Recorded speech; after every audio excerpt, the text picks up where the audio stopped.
امام شافعی رضی اللہ عنہ کے زمانے کا واقعہ ہے۔ ایک علاقے کا حاکم تھا۔ وہ اپنی بیوی کے ساتھ اپنے گھر میں تنہائی کے لمحات میں تھا۔ خاوند اچھے موڈ میں تھا مگر بیوی کسی وجہ سے اس سے ناراض تھی۔ اب خاوند جتنا اس سے محبت و پیار کی باتیں کرتا، وہ بیوی اتنا اس سے چڑھتی اور اس سے بدتمیزی کرتی، حتیٰ کہ جب خاوند نے بہت زیادہ اس سے محبت کا اظہار کیا تو عورت کا دماغ اس وقت گرم تھا۔ وہ بے وقوف آگے سے کہنے لگی کہ جہنمی پیچھے ہٹ، مجھے ہاتھ مت لگا۔ اب جب اس نے اپنے خاوند کو جہنمی کہا تو آخر وہ بھی مرد تھا، اس کو غصہ آ گیا۔ اس نے کہا کہ اچھا اگر میں جہنمی تو پھر تجھے میری طرف سے طلاق۔ اب رات گزر گئی۔ صبح جب دونوں کا دماغ ٹھنڈا ہوا تو عورت کو بھی غلطی کا احساس ہوا کہ میں اپنے خاوند سے ناراض تھی، مگر مجھے یہ لفظ تو نہیں کہنا چاہیے تھا کہ جہنمی پرے ہٹ، میں نے تو غلطی کر لی۔ اب وہ اپنے خاوند سے پوچھنے لگی، جی کیا مجھے طلاق ہو گئی؟ اس نے کہا پتہ نہیں، یہ تو شرطیہ تھی کہ اگر میں جہنمی ہوں تو تجھے میری طرف سے طلاق، لہٰذا مجھے علماء سے پوچھنا پڑے گا۔ خاوند نے علماء کو بلایا۔ علماء کہنے لگے، اس کا جواب ہم تو نہیں دے سکتے، اس لیے کہ کون گارنٹی دے کہ آپ جہنمی نہیں ہیں؟ کون فیصلہ کر سکتا ہے؟ یہ تو قیامت کے دن اللہ تعالیٰ فیصلہ کریں گے، لہٰذا یہ بات زبان زدام ہو گئی۔ سینکڑوں علماء سے رابطہ کیا گیا مگر کوئی عالم، کوئی مفتی اس کا جواب نہیں دے پا رہا تھا۔ بادشاہ پریشان تھا، وہ بھی اپنی اتنی خوبصورت بیوی کو طلاق نہیں دینا چاہتا تھا، بیوی بھی اب طلاق نہیں لینا چاہتی تھی۔ چنانچہ امام شافعی رضی اللہ عنہ کو کسی نے بتایا کہ جی فلاں علاقہ میں یہ واقعہ پیش آیا ہے۔ انہوں نے فرمایا مجھے وہاں لے چلو، میں اس سوال کا جواب دے سکتا ہوں۔ چنانچہ امام شافعی رضی اللہ عنہ آئے اور انہوں نے حاکم سے پوچھا کیا واقعہ پیش آیا؟ اس نے بتایا کہ اس طرح میری بیوی نے یہ الفاظ کہے اور میں نے اس کے جواب میں یہ الفاظ کہے، اب بتائیں طلاق ہوئی کہ نہیں؟ امام شافعی رضی اللہ عنہ نے فرمایا کہ بادشاہ سلامت، اس کا جواب دینے کے لیے مجھے آپ سے تنہائی میں کچھ باتیں پوچھنی پڑیں گی۔ اس نے کہا بہت اچھا۔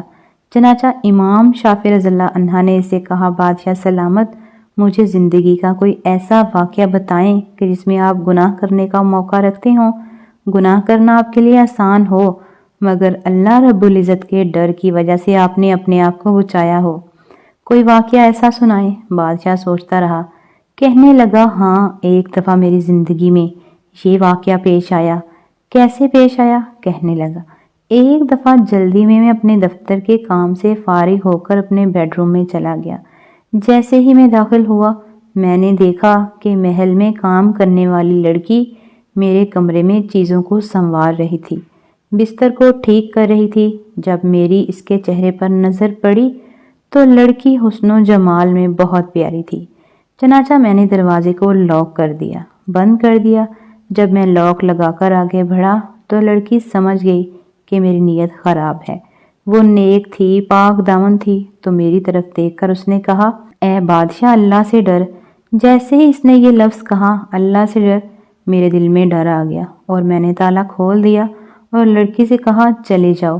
حالانکہ اگر میں چاہتا تو لڑکی سے اپنی خواہش پوری کر لیتا، مجھے کسی نے پوچھنا ہی نہیں تھا، مگر اس نیک بچی کے یہ الفاظ میرے دل میں بجلی بن کر گرے اور مجھے اللہ کا خوف آ گیا اور میں نے گناہ کے اس موقع سے بچنے کے لیے اس لڑکی کو واپس بھیج دیا۔ اور یہ ایک ایسا گناہ ہے جو میں کر سکتا تھا مگر اللہ کے خوف کی وجہ سے میں نے نہیں کیا۔ جب اس نے یہ واقعہ سنایا امام شافعی رضی اللہ عنہ نے اس سے کہہ دیا کہ آپ کی بیوی کی طلاق واقع نہیں ہوئی، اس لیے کہ آپ جہنمی نہیں بلکہ جنتی ہیں۔ جب انہوں نے یہ فتویٰ دیا سارے علماء ان سے بحث کرنے لگ گئے، آپ کیسے کہہ سکتے ہیں؟ آپ کیسے جنت کی ٹکٹ دے سکتے ہیں؟ کیا پرمٹ آپ کے ہاتھ میں ہے کہ آپ کہیں گے کہ یہ جنتی ہے، یہ جہنمی؟ آپ نے فرمایا کہ یہ فتویٰ میں نے اپنی طرف سے نہیں بلکہ یہ فتویٰ اللہ تعالیٰ نے قرآن مجید میں خود عطا فرمایا ہے۔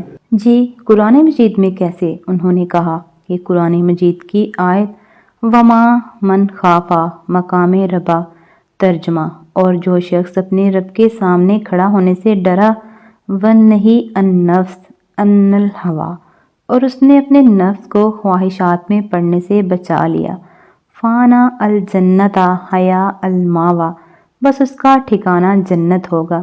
اللہ نے چونکہ فرما دیا، لہٰذا میں فتویٰ دیتا ہوں کہ اس کبیرہ گناہ سے بچنے کی وجہ سے یہ بندہ قیامت کے دن جنت میں داخل ہوگا۔